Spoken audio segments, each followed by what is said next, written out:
Hello guys, and welcome back to MS Tech Tutorials. And in today's video I'm going to be showing us how to fix Valorant, like the internet connection was lost, please try again later.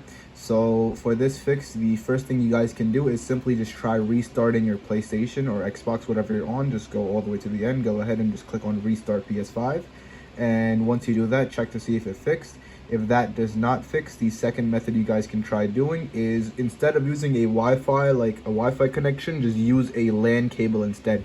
And not only will that help fix like that internet issue, that will also give you much better ping, almost close to almost like zero ping.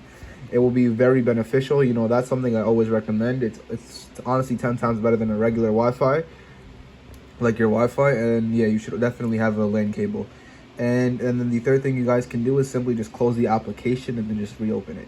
And now once you do all of these things, the issue should be fixed and you guys should be good to go.